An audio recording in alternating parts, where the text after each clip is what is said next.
Hello everyone, good morning and welcome to my monthly 3D Thursday. I'm going to give it a few more seconds.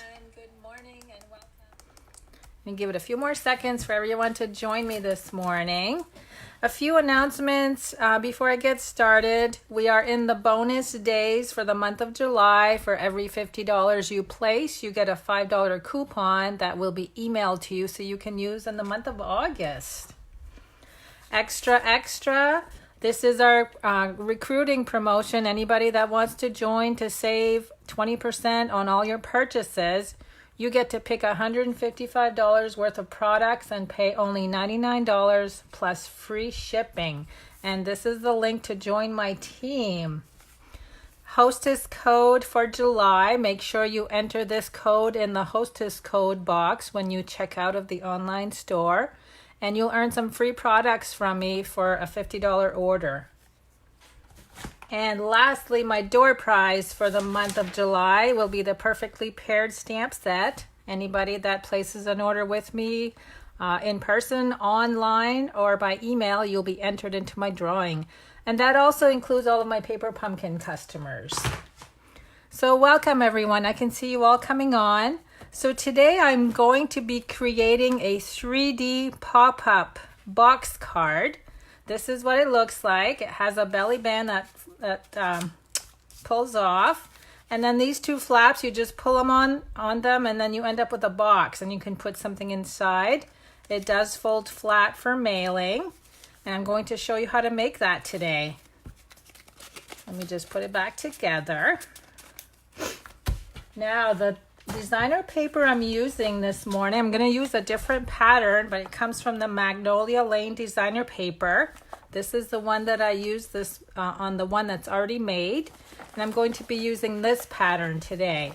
So you can see any of these patterns would be great because they almost have like a neutral background on one side. And I'm also using the Parcels and Petals stamp set along with the Perfect Parcel dies. Now, as far as the dies, there is a die in here. This big, large one creates a box. That's why it's called Parcel. I'm going to show you what that looks like in the catalog before I get started. So you can see these cute boxes here that you can make with the die and then use the coordinating stamp set to decorate your boxes. So let's get started with what you need today. So the designer paper measures 8.5 by 11. And I also cut off a 1-inch strip on the end, so 1 by 12. I'm using the Petal Pink cardstock. This is 8.5 by 1 1/4.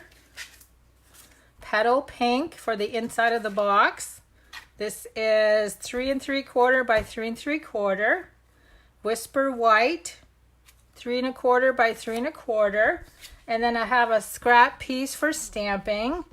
Now I've already gone ahead and cut out the two die shapes that you see here on the front of the belly band. This one is with Whisper White, and this cute pretty one is with the Petal Pink. Now a little tip when you're doing this one, I find that it works better to cut with the die facing up when you put it through the big shot. And then I used my little die brush to take all of the little guts out. Okay, so let me move all of these aside and we'll get started on the scoring. So I'm going to bring in my score tool, my designer paper, and on the 8.5-inch side, we're going to score at 2 1/8. Now, because this is designer paper and you don't want to cut through, make sure you use the larger ball on your score tool. So 2 1/8. I'm going to turn that completely around and do the other side.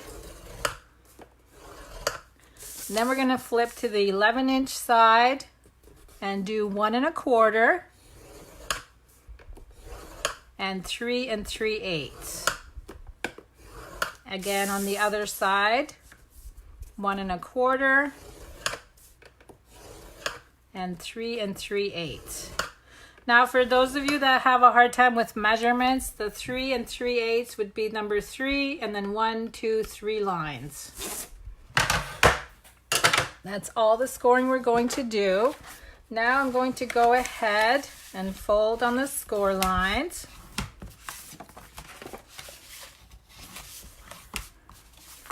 Open this up. Now on this side we have 2 score lines. So you're going to fold with the flower side up, and then we're going to go in the opposite direction for the shortest of the fold lines. Do the same thing here and fold this over. So when you're done, you have these 2 flaps facing each other. Okay, now we're going to flip this upside down. You're going to take both of the corners and bring them together to form these little triangles. Press that down. And we're going to do the same thing on the other side. I find it's easier to do them at the same time so you can make sure they end up equal on the end. Now, if you were to use cardstock to do this, I think it would be a little too thick because you're folding over 2 layers. This works better with designer paper. Okay, so this is what the underside looks like with the triangles. And when you flip it over, you have the 2 flaps. So now we're going to take this and open it up. And here comes the little, kind of the magical part of it. So this is going to fold on the diagonal, if I can get it to go. So you have this flat right on top. It takes a minute for your fold to go the opposite direction. So what you're essentially doing is taking this triangle, folding it backwards. Let's see if I can do it. It's not cooperating. Let me try this side. So this kind of has to go backwards. See where the flap folds, and then it folds over. So that forms your box. I just can't seem to get this side to go. Okay, so fold and fold. So now we have the wall is formed.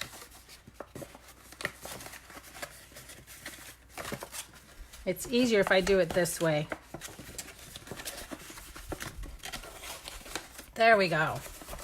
So you can see there's 2 triangles that form when you're folding it.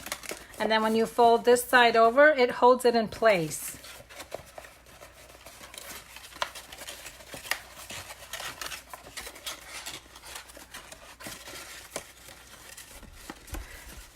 For some reason, because I'm right-handed, the opposite side gives me a hard time.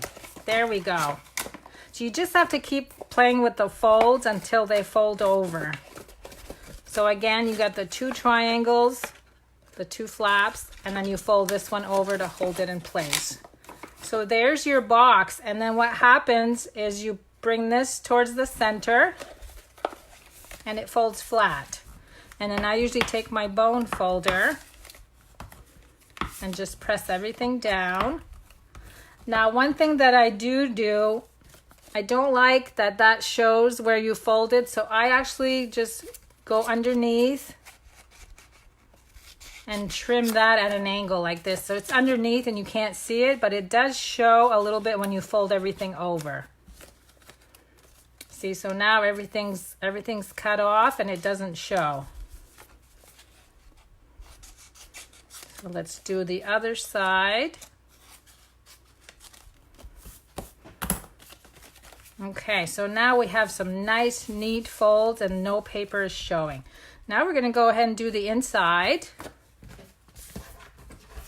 So the first is the petal pink. I'm going to glue that in place. I'm using liquid glue only because I am able to move it around.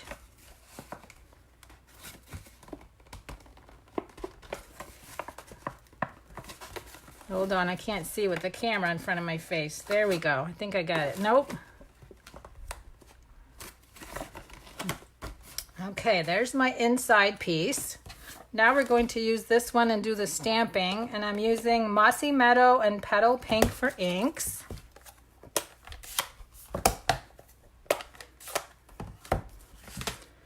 Now, because I have the, let me see what I did on the inside on this one. I'm doing the opposite. Because I have the Mossy Meadow cardstock, I did the Petal Pink ink. I'm going to do the opposite because I have Petal Pink cardstock. I'm going to bring in this large flowered image. That's going to go right on the bottom. And then we have the large sentiment, somebody loves you lots and lots. It's going to go right at the top, so it leaves a little bit of room there for signing. And again, I'm going to use the liquid glue.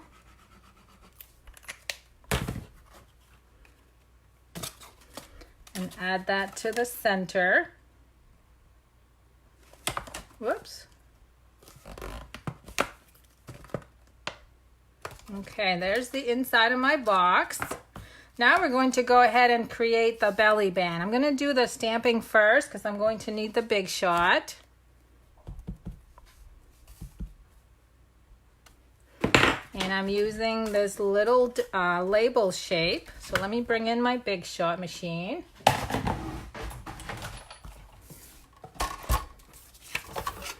And I've already done the cutting for the other two, so this is the only thing I'm going to cut today with the Big Shot. I'm going to use a piece of washi tape.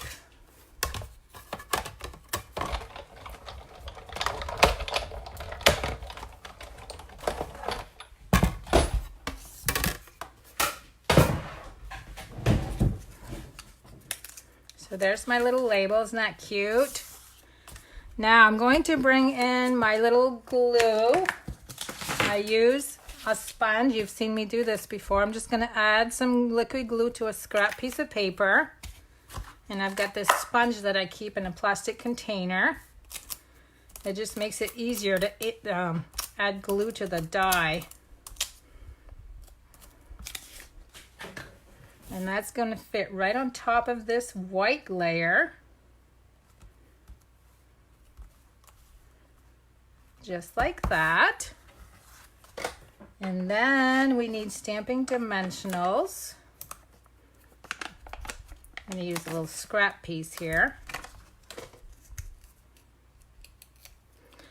Anne Marie, do I always use the plate with the Big Shot? Yes, I always use the precision base plate. I seem to prefer that over the magnetic plate for some reason. It seems to keep my clear plates flatter. It doesn't end up curving them like the other one does.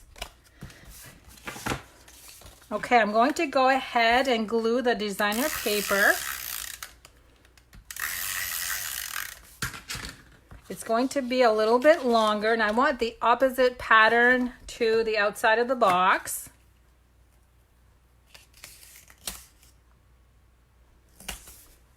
And it doesn't matter that it's longer, we're going to trim that anyway. So now what I'm going to do is close up my box. Center, I'm not even measuring, I'm centering and wrapping around. And I'm going to press down on this first fold. And on the next one, I want to loosen this up a little bit so that it can slide off and on easily. And there's my second fold. So now I can go ahead and cut off the designer paper. And then I'm going to add glue to one top end and one bottom end on the underside.